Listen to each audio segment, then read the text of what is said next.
Top. Hi, everyone. I'm Camille Barat. I'm a project manager at Business France. With the Team France Export, we help companies, French companies in cosmetics, to export their products internationally. So today I'm here with Elodie Carpentier. She's the co-founder of Le Rouge Français, a French brand of cosmetics. And we've got Philips, editor-in-chief of BW Confidential. It's an international media of cosmetics. So let's dive in and talk about clean beauty. So Una, how do you see the market for clean beauty at present? Hi, Camille. Well, first of all, I would say probably that clean beauty has become a catch-all term for products that are free of some of the more controversial ingredients in beauty. It's now common in makeup, it's common in skincare, and we're beginning to see it also in the fragrance category.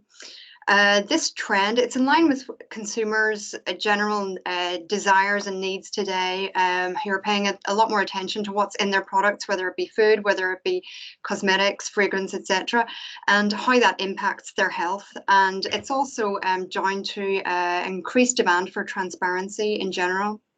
And there's been hundreds of new brands that have emerged that describe themselves as clean beauty players. And there's also retailers that have come out with special areas in their stores, and a lot of new websites as well for clean beauty. So major brands also have taken quite a big interest in this trend. In 2009, for example, the Japanese group Shiseido paid $845 million to acquire clean beauty brand Drunk Elephant, whose products claim to exclude what it calls the suspicious six, so ingredients that it says that are harmful for consumer skin. But on the other side, clean beauty is a little bit like the term natural in that there's no clear definition of what it is exactly, and there's a lot of consumer confusion about the phrase, about clean beauty and the term clean beauty. Some brands have even voiced objections about what clean beauty is and what it means, and have sort of criticized the lack of clarity on that issue. Canadian company DCM, which is owned by the Estee Lauder companies now, recently launched a campaign, for example, called Everything is Chemicals, to help explain to its consumers that chemical is not necessarily bad and that clean does not necessarily mean safe.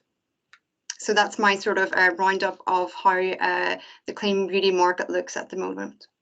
Thanks, Una. So Elodie, in view of what we just said, how is it possible for a brand to stand out before consumers from the multiple brands surfing on this trend of clean beauty?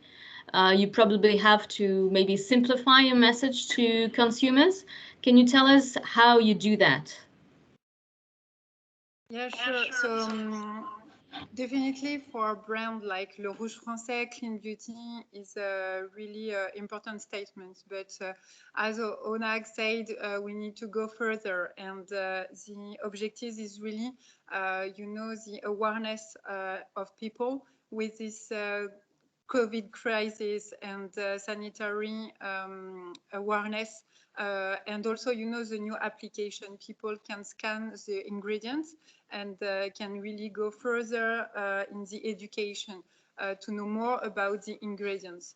And for us, go further is also go beyond the naturality with developing new innovation.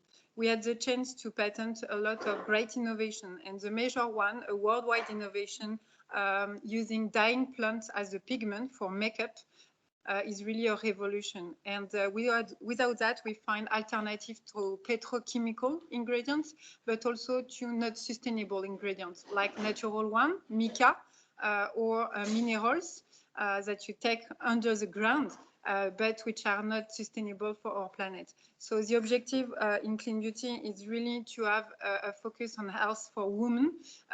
For example, it's now possible to get formula in makeup without titanium dioxide, which is forbidden since last year in agro-food. So now the idea is to really develop natural alternative like dyeing plants, so vegetal coloring, and also exit controversial ingredient, and to anticipate regulation. So to simplify the message to consumer, we really need to explain simply the thing, why this ingredient is controversial or not, what are the bibliography, scientific bibliography behind, and also people like to understand transparency through certification. So, for example, in our brand, we developed organic and vegan certification, and it's really well known from consumer. So it's an opportunity to have like EcoCert label and that develop awareness and simplify message for a customer. Thanks, Elodie. So you decided to become a fully sustainable brand.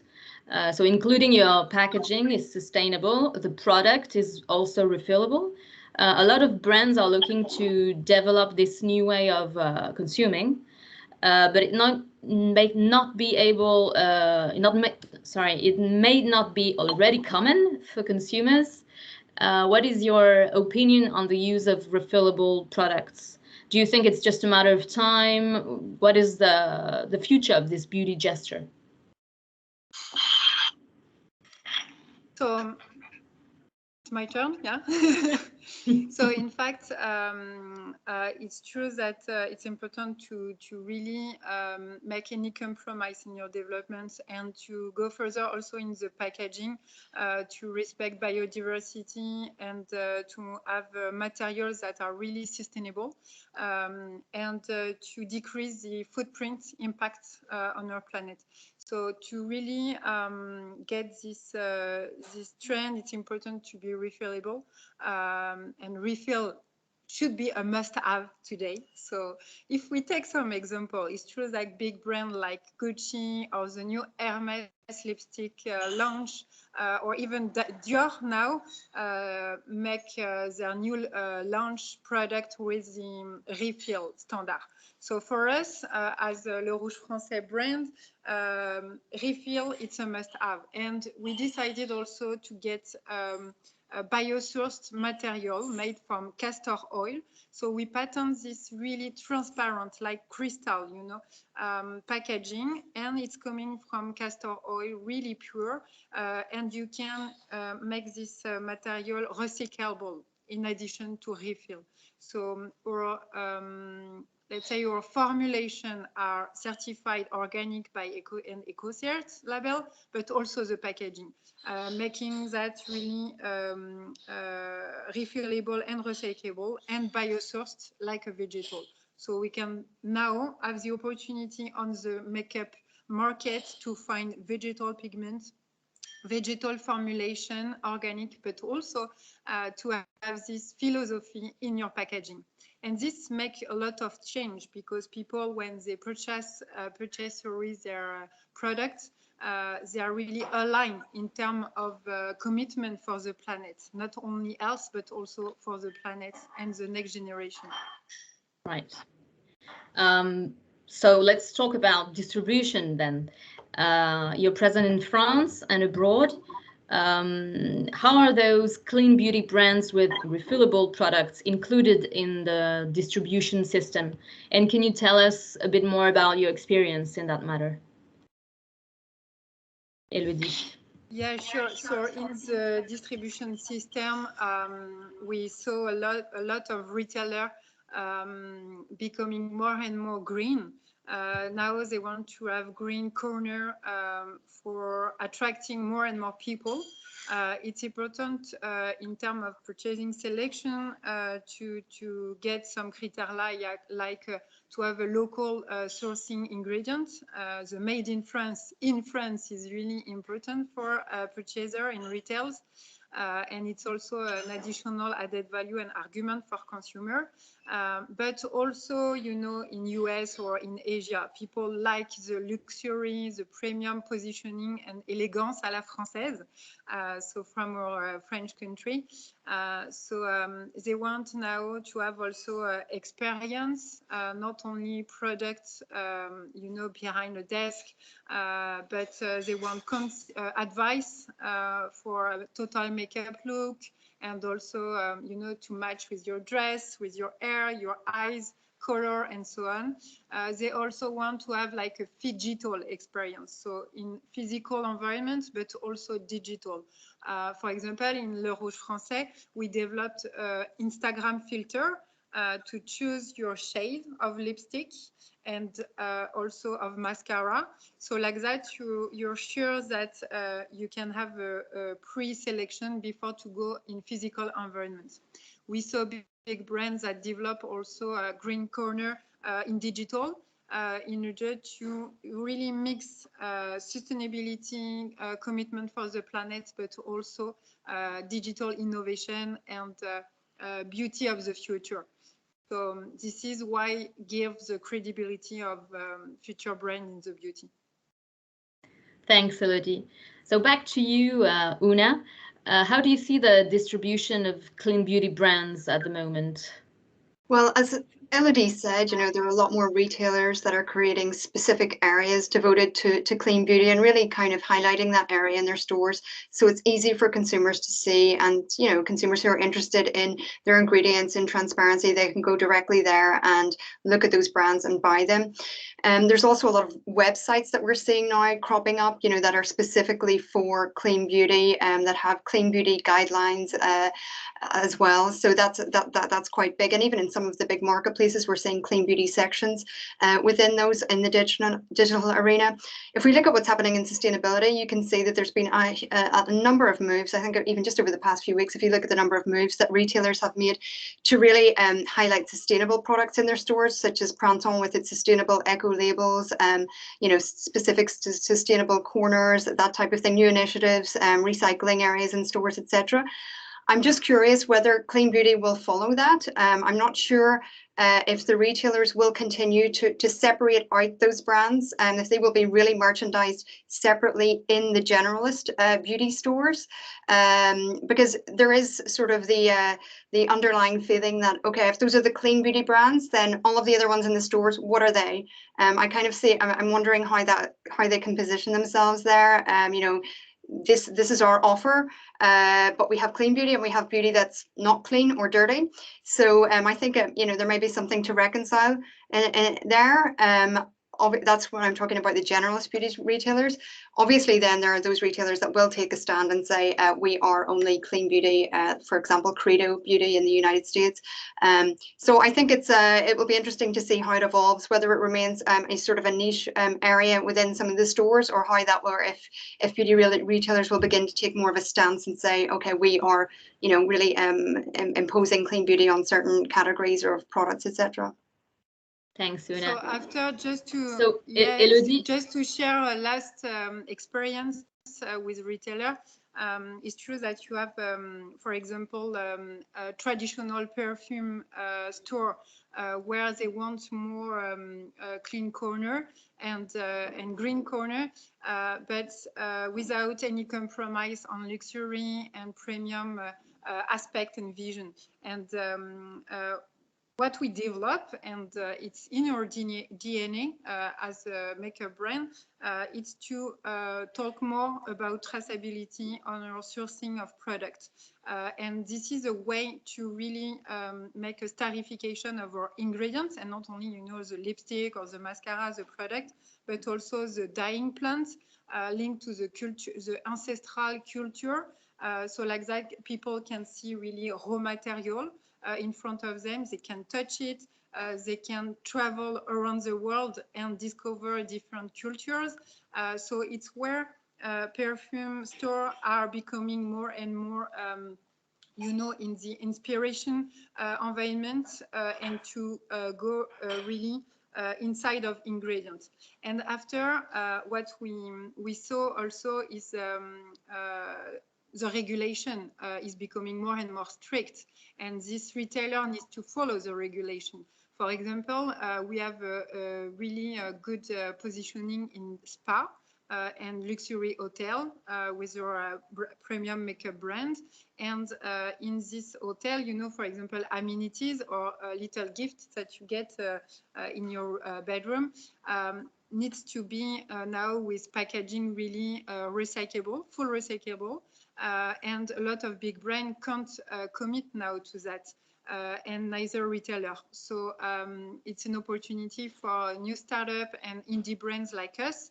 But the big market will become more and more clean and needs to follow the regulation. So I hope we are in a good path now for that. Sure, thanks, Elodie. So you participated with us at our French Beauty Bourse to China this year. Can you tell us your opinion on the market of natural products in China? Can you talk to us about the Chinese consumers, their expectations, and maybe the trends for this kind of product?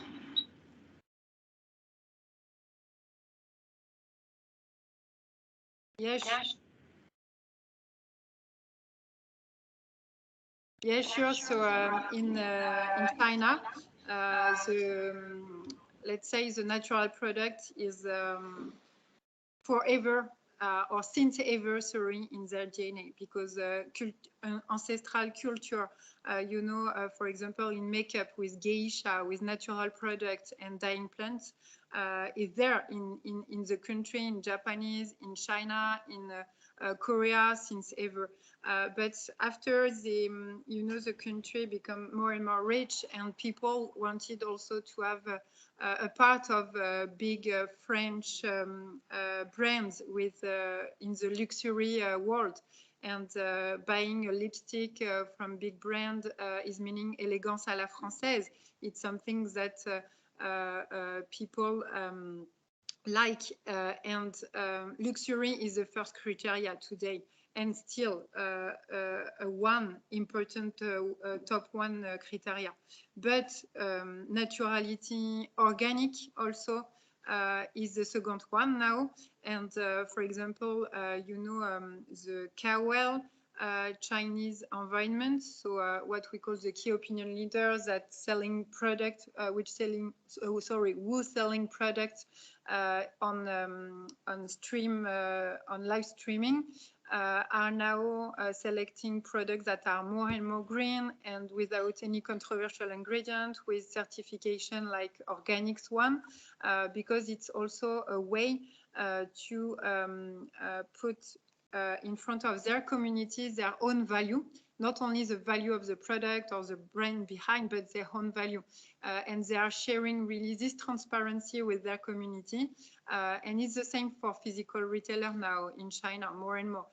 So luxury, it's the first one criteria, but also this health pillar and sustainability and really paying attention of our planet is now something that's growing really fast. And it's true that this booster with Business France is a really added value, because we had the opportunity to get in contact with let's say early adopters that want French brand who commit to this kind of statement for the planet and the health of people. Thank you, Elodie. So this is the end of our talk, but Elodie wanted to share with us a few of her products. Yeah, so here you have the castor oil transparent material I explained. So this is a lipstick. So it's a red lipstick that you can see also on my lips. And it's a refillable lipstick and biosource transparent ricin, castor oil, so huile de ricin in French, and fully recyclable. So this is a worldwide innovation, and the pigment is also coming from the different dyeing plants. You also have this sustainability packaging, which is EcoCert certified, which is a chicken lips. and you can see that the color is really bright, and on your lips you only have vegetal. So it's really becoming from the flower to your lips and cheek. And we also developed the mascara and eyeliner brand collection. So you have like the minis here for spa and hotel, for example. And this is a 3D lash that you can apply to your eyes. And this is also organic, vegan formulation. And you can see that it's only made by a sustainable product like vegetal pigments, which is quite a good commitment for agriculture and preserves the biodiversity in our planet. Well done, Elodie.